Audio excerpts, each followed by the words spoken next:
حضرت علی رضی اللہ تعالیٰ عنہ کا سب سے مشکل فیصلہ۔ ایک عورت حضرت علی رضی اللہ تعالیٰ عنہ کی خدمت میں حاضر ہوئی جس نے ایک ہی ہفتے میں 3 مردوں سے بار بار ہم بستری کی۔ عورت کو حمل کے بعد بچہ پیدا ہوا۔ اب تینوں مرد بھی حضرت علی رضی اللہ تعالیٰ عنہ کے پاس حاضر ہوئے اور تینوں نے ہی پیدا ہونے والے بچے کا باپ ہونے کا دعویٰ کر دیا۔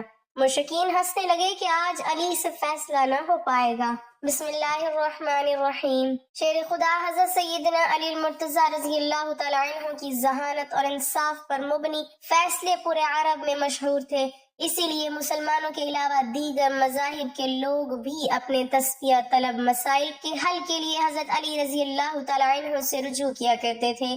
آپ رضی اللہ تعالیٰ عنہ اپنے علم و فراست سے جب کوئی فیصلہ سناتے تو لوگ اس فیصلے کو دل سے قبول کر لیتے، کیونکہ آپ رضی اللہ تعالیٰ عنہ ہمیشہ عدل و انصاف کے تقاضوں کے مطابق فیصلے کرتے تھے۔ اس دور میں آپ رضی اللہ تعالیٰ عنہ نے علم ریاضی کے حوالے سے ایسے تاریخی فیصلے کیے کہ بڑے بڑے ریاضی دان ان فیصلوں پر حیرت کا اظہار کرتے تھے۔ ایک مرتبہ 3 آدمیوں میں 17 اونٹوں کی تقسیم پر جھگڑا ہو گیا۔ وہ انصاف پر مبنی فیصلہ کروانے کے لیے حضرت علی رضی اللہ تعالیٰ عنہ کی خدمت میں حاضر ہوئے اور اپنا مسئلہ بیان کرتے ہوئے کہا کہ ہمارے پاس 17 اونٹ ہیں، جس میں سے ایک کا حصہ کل اونٹوں کا آدھا، جبکہ دوسرے کا حصہ تہائی اور تیسرے کا کل اونٹوں کا 9واں حصہ بنتا ہے۔ اگر اونٹوں کو ذبح کر کے تقسیم کیا گیا تو کوئی فائدہ نہیں ہوگا، اس لیے آپ رضی اللہ تعالیٰ عنہ کوئی ایسی تدبیر بتا دیں کہ اونٹ ذبح کیے بغیر ہمارے درمیان تقسیم ہو جائے اور ہمارا آپس کا جھگڑا ختم ہو جائے۔ حضرت علی رضی اللہ تعالیٰ عنہ نے ان تینوں کی بات سننے کے بعد بیت المال سے ایک اونٹ منگوایا اور ان 17 اونٹوں میں شامل کر دیا۔ ان اونٹوں کی کل تعداد 18 ہو گئی تھی۔ آپ رضی اللہ تعالیٰ عنہ نے بتائے گئے حصوں کے مطابق اونٹوں کی تقسیم شروع کر دی۔ آپ رضی اللہ تعالیٰ عنہ نے پہلے شخص جس کا حصہ تمام اونٹوں میں آدھا تھا اسے 18 اونٹوں کے آدھے اونٹ یعنی 9 اونٹ دے دیے۔ اس کے بعد آپ رضی اللہ تعالیٰ عنہ نے دوسرے شخص جس کا حصہ تہائی بنتا تھا اسے 18 اونٹوں کا تہائی یعنی 6 اونٹ دے دیے، اور پھر آخر میں آپ رضی اللہ تعالیٰ عنہ نے تیسرے شخص جس کا حصہ کل اونٹوں میں سے 9واں بنتا تھا اسے 18 اونٹوں کا 9واں حصہ یعنی 2 اونٹ دے دیے۔ اس طرح آپ رضی اللہ تعالیٰ عنہ اپنی ذہانت اور دانش مندی سے تینوں آدمیوں میں بالترتیب پہلے کو 9، دوسرے کو 6 اور تیسرے کو 2 اونٹ جن کا کل 17 بنتا ہے بغیر کاٹے تقسیم کر دیے، جبکہ ایک اونٹ جو بیت المال سے منگوایا گیا تھا اسے واپس بیت المال بھجوا دیا گیا۔ حضرت علی رضی اللہ تعالیٰ عنہ کے عدل و انصاف کا ایک اور دلچسپ واقعہ بہت مشہور ہے۔ 2 شخص سفر پر نکلے ہوئے تھے، کھانا کھانے کے لیے کسی جگہ پر اکٹھے بیٹھ گئے۔ ایک کے پاس 5 روٹیاں اور دوسرے کے پاس 3 روٹیاں تھیں۔ اسی دوران وہاں سے ایک تیسرے شخص کا گزر ہوا۔ دونوں نے اس تیسرے شخص کو اپنے ساتھ بٹھا لیا اور مل کر روٹیاں کھانے لگے۔ کھانے کے بعد تیسرا شخص وہاں سے جاتے ہوئے دونوں کو روٹی کی قیمت کے طور پر 8 درہم دے گیا۔ اب ان دونوں میں 8 درہم کی تقسیم پر جھگڑا شروع ہو گیا۔ جس کے پاس 5 روٹیاں تھی اس کا کہنا تھا کہ روٹی کے حساب سے اس کے 5 درہم اور دوسرے کے 3 درہم بنتے ہیں، جبکہ دوسرا جس کے پاس 3 روٹیاں تھی وہ 8 درہم برابر تقسیم کرنے پر بضد تھا۔ آخر کار دونوں یہ معاملہ لے کر حضرت علی رضی اللہ تعالیٰ عنہ کی خدمت میں حاضر ہو گئے۔ آپ رضی اللہ تعالیٰ عنہ نے ساری بات سننے کے بعد 3 روٹی رکھنے والے شخص سے فرمایا، تمہارا ساتھی جو تمہیں دے رہا ہے اسے قبول کر لو، کیونکہ انصاف کے مطابق تمہارے حصے میں صرف 1 درہم آتا ہے۔ یہ سن کر وہ شخص حیران ہو گیا اور عرض کیا، آپ رضی اللہ تعالیٰ عنہ سمجھا دیں کہ کیسے میرا حق صرف 1 درہم بنتا ہے۔ آپ رضی اللہ تعالیٰ عنہ نے فرمایا کہ روٹیوں کی کل تعداد 8 تھی اور کھانے والے تم 3 آدمی تھے۔ اگر ایک روٹی کے 3 ٹکڑے کیے جائیں تو 8 روٹیوں کے کل 24 ٹکڑے بنتے ہیں، جو تینوں میں برابر تقسیم کریں تو ہر ایک کے حصے میں 8 روٹی کے ٹکڑے آتے ہیں۔ تم نے اپنی 3 روٹیوں کے 9 ٹکڑوں میں سے 8 ٹکڑے کھائی اور باقی 1 ٹکڑا بچا، جبکہ تمہارے ساتھی نے اپنی 5 روٹیوں کے 15 ٹکڑوں میں سے 8 ٹکڑے کھائے تو باقی 7 ٹکڑے بچے۔ اس طرح تیسرے شخص نے تمہاری روٹیوں میں سے 1 ٹکڑا کھایا اور تمہارے ساتھی کی روٹیوں میں سے 7 ٹکڑے کھائے، لہٰذا انصاف کے مطابق تمہارا 1 درہم اور تمہارے ساتھی کے 7 درہم بنتے ہیں۔ اس منصفانہ تقسیم پر دونوں متفق ہو گئے۔ 5 روٹی والے نے 7 درہم اور 3 روٹی والے نے 1 درہم لے لیا۔ آپ کے بارے میں عام روایت ہے کہ آپ نے 13 سال کی عمر میں اسلام قبول کیا۔ حضرت علی رضی اللہ تعالیٰ عنہ کی امتیازی صفات اور خدمات کی بنا پر رسول کریم صلی اللہ علیہ وسلم ان کی بہت عزت کرتے تھے اور اپنے قول اور فعل سے ان کی خوبیوں کو ظاہر کرتے رہتے تھے۔ ناظرین، حضرت علی رضی اللہ تعالی عنہ کی شہادت کیسے ہوئی اور ان کا قاتل کون تھا؟ ایک مسلمان جو کلمہ پڑھتا تھا لیکن اس کے دل میں چوتھے خلیفہ کے لیے بغض بھرا ہوا تھا۔ حضرت علی رضی اللہ تعالی عنہ 19 رمضان المبارک 40 ہجری کو مسجد کوفہ میں تشریف لائے تو عبد الرحمن بن ملجم مسجد میں سو رہا تھا، الٹا لیٹا ہوا، نیچے تلوار کو چھپائے، تلوار بھی زہر میں بجھی ہوئی تھی۔ حضرت علی رضی اللہ تعالی عنہ نے کہا، اے ابن ملجم، اٹھ جا، نماز کا وقت نکلا جا رہا ہے، نماز ادا کر۔ وہ ملعون اٹھا۔ حضرت علی رضی اللہ تعالی عنہ نے آخری سجدہ ادا کیا، یکایک ابن ملجم آگے بڑھا اور ایسا وار کیا، سر مبارک پر کہ زہر میں بجھے ہوئے خنجر نے فوراً اپنا اثر دکھا دیا۔ روزے میں روزے دار کو ایسا زخم لگا کہ پھر اٹھ نہ سکے۔ مسجد کوفہ میں شور برپا ہو گیا، قیامت کا منظر تھا۔ تمام چاہنے والے نالوں فریاد کرنے لگی۔ حضرت حسن و حسین رضی اللہ عنہم مسجد میں تشریف لائے، اپنے بابا کی ریش مبارک خون سے تر دیکھی اور گریہ کرنے لگے۔ اصحاب حضرت علی رضی اللہ تعالی عنہ کو کاندھوں پر ڈال کر گھر لے گئے۔ گھر میں کوہرام برپا ہو گیا، بیٹیاں تڑپ گئیں باپ کی حالت دیکھ کر۔ حکیم نے علاج شروع کیا مگر زہر اپنا کام کر چکا تھا۔ 2 روز تک حضرت علی رضی اللہ تعالی عنہ بستر بیماری پر انتہائی کرب اور تکلیف کے ساتھ رہے۔ آخر کار زہر کا اثر جسم میں پھیل گیا اور 21 رمضان کو نماز صبح کے وقت آپ کی شہادت ہوئی۔ امیر المومنین حضرت علی رضی اللہ تعالی عنہ کی زندگی کا آخری سال تھا کہ ایک دن آپ رضی اللہ تعالی عنہ نماز ادا کرنے کے بعد منبر پر بیٹھ گئے۔ آپ نے خطبہ پڑھا اور لوگوں کو واعظ و نصیحت کرنے لگے۔ پھر فرمایا، اے لوگو، دوسرے لوگوں کی طرح مجھے بھی عین قریب اس دنیا سے رخصت ہونا ہے، بس مجھ سے وہ باتیں پوچھ لو جو تم نہیں جانتے تاکہ تمہاری معلومات میں اضافہ ہو۔ مجلس میں چند لمحے خاموشی رہی، پھر ایک کوفی نوجوان اپنی جگہ سے اٹھا اور کہنے لگا، اے علی، اب جب کہ آپ ہر چیز جانتے ہیں تو مجھے بتائیں کہ میری داڑھی میں کتنے بال ہیں۔ حضرت علی رضی اللہ تعالی عنہ مسکرائے، لیکن ابھی آپ نے کوئی بات شروع نہ کی تھی کہ مجلس کی خاموشی ٹوٹ گئی اور ہر طرف سے چہم گوئیوں کی آواز آنے لگی۔ سب نے اپنی گردنیں بلند کی اور سوال کرنے والے کو دیکھنے لگے اور انتظار کرنے لگے کہ آپ کیا جواب دیتے ہیں۔ حاضرین میں کچھ دشمن بھی موجود تھے، اس لیے کہنے لگے، آج علی کوئی جواب نہ دے سکیں گے، ہر شخص کی داڑھی کے بالوں کی تعداد الگ الگ ہوتی ہے، اس لیے حضرت علی رضی اللہ تعالی عنہ کو کیسے معلوم ہے کہ اس کے بالوں کی تعداد کتنی ہے؟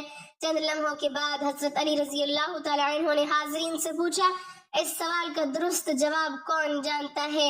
حاضرین میں سے کوئی شخص جواب دینے کے لیے تیار نہ ہوا اور مجلس میں چند لمحے خاموشی رہی۔ حضرت علی رضی اللہ تعالی عنہ کی خدمت میں قنبر نامی ایک آزاد کردہ غلام رہتا تھا جو مکتب علی کا تربیت یافتہ آپ کا خدمتگار اور جانثار تھا۔ سب لوگ قنبر کو پہچانتے تھے، جب بھی حضرت علی مسجد سے نکلتے تو قنبر آپ کے ہمراہ رہتا۔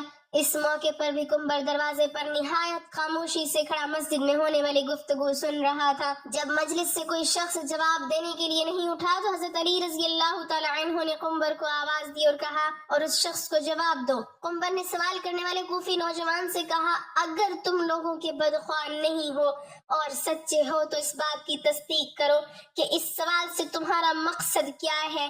ایسا معلوم ہوتا ہے کہ تمہارا مقصد اپنے علم میں اضافہ نہیں ہے بلکہ تمہاری غفلت اور بدبختی نے اس بات پر آمادہ کیا ہے کہ مسلمانوں کے پیشوا سے عجیب و غریب سوالات پوچھو۔ یاد رکھو، حضرت علی رضی اللہ تعالی عنہ کو وہ تمام باتیں معلوم ہے جس میں تمہاری بھلائی ہے۔ میں تمہیں جواب دے سکتا ہوں، لیکن اس سے قبل کہ تمہارے سوال کا جواب دوں تمہیں معلوم ہونا چاہیے کہ تمہاری داڑھی کے ہر بال میں ایک شیطان چھپا بیٹھا ہے جو تمہارے دل میں وسوسے ڈالتا ہے اور تمہیں راہ راست سے دور کر رہا ہے۔ ہماری رہنمائی کے لیے اللہ تعالیٰ کی کتاب موجود ہے جس میں کوئی کمی بیشی نہیں ہے، لیکن اللہ تعالیٰ کی کتاب بھی آسمان کے ستاروں، فرشتوں اور پیغمبروں کی تعداد بیان نہیں کرتے، اس لیے کہ کئی چیزوں کا شمار کرنا بے حاصل ہے جب تک کہ اس میں فائدہ نہ ہو۔ سوال کرنے والا ابھی تک نہایت بے صبر تھا، اس لیے کہنے لگا، اے قنبر، تو نے واضح نصیحت تو کر دی، لیکن میرے سوال کا جواب نہیں دیا۔ عمر نے کہا اگر تم سمجھتے ہو کہ تمہاری داڑھی کے بالوں کی گنتی تمہارے لیے سود مند ہو سکتی ہے تو میں تجھے اس کا جواب بھی دے سکتا ہوں اور تمہیں مطمئن بھی کر سکتا ہوں۔ سوال کرنے والا جوان کہنے لگا مجھے اس کا کوئی خاص فائدہ تو معلوم نہیں ہے، تاہم میں نے ایک سوال پوچھا ہے جس کا جواب جاننا چاہتا ہوں۔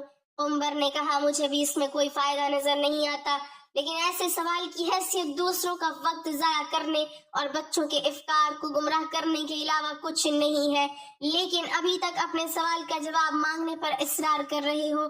کیا تم گنتی اور حساب جانتے ہو اور 1000 سے لے کر 10,000 تک گنتی کر سکتے ہو؟ اس نے کہا ہاں جانتا ہوں۔ عمر نے کہا جو لوگ عقل مند ہیں وہ کئی مفید کام کرتے ہیں، اگر تجھے کسی کام کی فکر نہیں ہے اور نہ ہی کوئی مفید سوال پوچھنا چاہتے ہو تو میں بھی سمجھتا ہوں کہ ممکن ہے اس گنتی سے تمہارا کوئی ذاتی مسئلہ حل ہو جائے گا۔ بہرحال یہ کام نہایت آسان ہے، تمہاری داڑھی کافی لمبی ہے، اسے کینچی سے کاٹ دو اور اپنے سامنے رکھو اور بیٹھ کر نہایت آرام سے گنتی کر لو کہ اس میں کتنے بال ہیں۔ اگر اب بھی راضی نہیں ہو تو مجھے بتاؤ۔ مسجد میں بیٹھے ہوئے لوگ بہت خوش ہوئے، کئی چہروں پر مسکراہٹ چھا گئی اور گنگناہٹ شروع ہو گئی۔ دوست اور دشمن ایک دوسرے کو دیکھنے لگے۔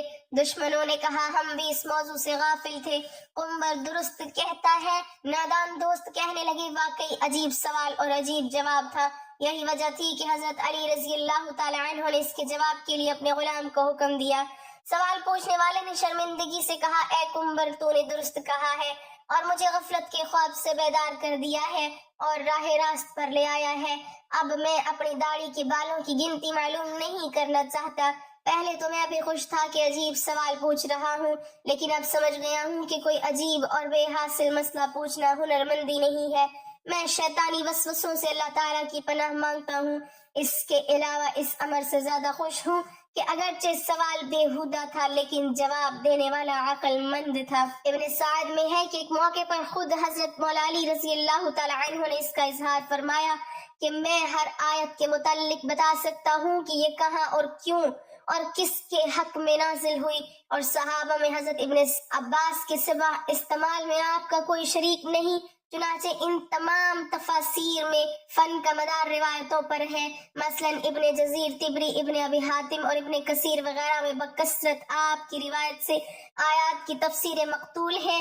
ابن سعد میں ہے کہ آپ نے حضور صلی اللہ علیہ وسلم کی وفات کے 6 مہینے تک جو گوشہ نشینی اختیار کی اس میں آپ نے قرآن مجید کی تمام صورتوں کو نزول کی ترتیب سے مرتب کیا تھا۔ ابن ندیب نے کتاب الفہرست میں صورتوں کی اس ترتیب کو نقل کیا ہے۔ جناب حضرت علی المرتضیٰ رضی اللہ تعالی عنہ نے بچپن سے لے کر وفات نبی صلی اللہ علیہ وسلم تک 30 سال حضور صلی اللہ علیہ وسلم کی خدمت و رفاقت میں بسر کیے، اس لیے آپ اسلام کے احکام و فرائض اور ارشادات نبوی کے بہت بڑے عالم تھے۔ پھر تمام صحابہ میں وفات نبوی کے بعد سب سے زیادہ آپ نے عمر پائی۔ حضرت صلی اللہ علیہ وسلم کے بعد تقریباً 30 برس تک ارشادات و افادات کی مسند پر جلوہ کر رہی مشکل سے مشکل اور پیچیدہ سے پیچیدہ مسائل تہ تک آپ کی نقطہ نظر آسانی سے پہنچ جاتی تھی۔ یمن میں آپ نے 2 عجیب و غریب مقدمات کا فیصلہ کیا۔ یمن نیا مسلمان ہوا تھا، پرانی باتیں بھی تازہ تھیں۔ ایک دفعہ ایک عورت نومولود بچے کو لے کر ہمراہ 3 مردوں کی حضرت مولا علی رضی اللہ تعالی عنہ کی بارگاہ میں پیش ہوئی۔ ان تینوں مردوں کا یہ دعویٰ تھا کہ عورت کے ہاتھ میں جو بچہ ہے وہ میرا ہے۔ حضرت مولا علی رضی اللہ تعالی عنہ نے اس عورت سے فرمایا کہ کیا تم بتا سکتی ہو کہ یہ بچہ کس کا ہے؟ اس عورت نے کہا یا علی میں کس طرح بتا سکتی ہوں، میں یہ اقرار نہیں کر سکتی، میں نے ان تینوں مردوں کے ساتھ ہم بستری کی ہے، مجھے نہیں پتا کہ یہ کس کا حمل ٹھہرا ہے، یہ بچہ کس مرد کا ہے۔ میں آپ سے عرض کرتی ہوں کہ آپ میری اس غلطی کو معاف کر دیں۔ پاس بیٹھے سب لوگ سکتے میں آ گئے اور کہنے لگے کہ آج تو علی بھی فیصلہ نہ کر پائیں گے۔ پھر حضرت علی رضی اللہ تعالی عنہ نے پوچھا تم تینوں میں سے اس عورت کا شوہر کون ہے؟ ان تینوں مردوں میں سے ایک مرد نے ہاتھ کھڑا کیا تو آپ رضی اللہ تعالی عنہ نے فرمایا کہ کیا تم حلفاً کہہ سکتے ہو کہ یہ بچہ تمہارے نطفے سے بنا ہے؟ شوہر نے حضرت علی رضی اللہ تعالی عنہ سے عرض کیا نہیں، حضور میں اپنی بیوی کی بدکاری دیکھ کر کبھی بھی یقین سے نہیں کہہ سکتا کہ یہ بچہ میرا ہے یا پھر کسی اور کا ہے۔ وہاں بہت سے لوگ بیٹھے ہوئے تھے، وہ اس بات کو سوچ رہے تھے کہ یہ بہت ہی پیچیدہ مسئلہ ہے، اس کا حل کس طرح سے ہوگا۔ وہاں مشرکین بھی بے شمار جمع تھے۔ مشرکین کہنے لگے کہ آج حضرت علی رضی اللہ تعالی عنہ کوئی فیصلہ نہیں کر پائیں گے۔ حضرت علی رضی اللہ تعالی عنہ کچھ دیر تک چپ رہے۔ اس کے بعد حضرت علی نے قرعہ ڈالا اور فرمایا کہ اب میں قرعہ ڈالتا ہوں، جس کے نام پر قرعہ نکلے گا بچہ اسی کا ہوگا۔ حضرت علی رضی اللہ تعالی عنہ نے 3 ٹکڑے کاغذ کے لیے اور تینوں پر ایک ایک مرد کا نام لکھ دیا، پھر اس کو چھپا کر سامنے کیا گیا۔